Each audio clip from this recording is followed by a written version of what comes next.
no, as believers of the Lord Jesus Christ, we are supposed to kita ang musugod nga ang atong balay na ay fellowship. Mao na nga gi-emphasize nato nga for us to achieve that nga naay fellowship ang matag pamilya, dapat naay forgiveness.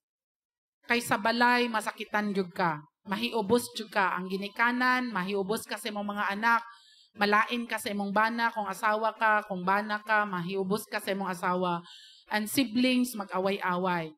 So for us to be able to achieve fellowship sa balay, we need to choose to forgive.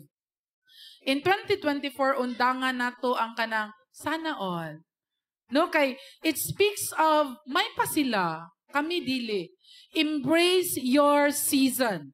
Kung unsay season nimo karon, embrace it. Kung single ka, ayaw ingon may paminyo nako. Kay kung pangutan-on nimo nang nangaminyo, may pagwasa sila gaminyo. Di bitaw.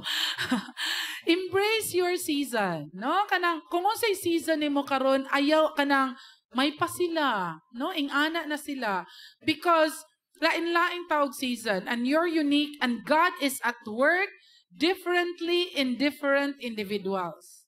So kung unsay season nimo igsuon, may pa siya, daghan na kay siya kwarta. Wala lang kakabalo kung unsay iyang gibuhat para or unsay iyang sacrifices mao nang ingana iyang income today. So embrace your season. That would be a start, a good start para ma-achieve nimo ang imong goals in 2024.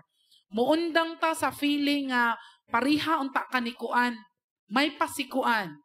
Amen? Dili na mo gawa sa atong mga baba in 2024. Ayaw gyud igso na ikaw mismo pod ang modaot sa imong family because your family, it will reflect you.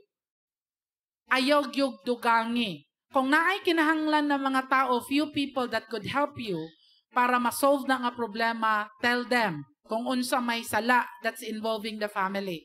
But with regards nga imo panong i-post sa Facebook, unya imo ng asawa, i-post nimo sa Facebook, unya imo ng bana, unya after 2 months magbalik mo, unya tanang tao nakabalo na, unya karon haghag na pud mo, pagkaulaw.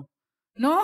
Unya perta na ninyong away, tibuok na nga komunidad nakakita. And as believers of the Lord Jesus Christ, let us not include Facebook to whatever is going on sa atong family. And everyone say,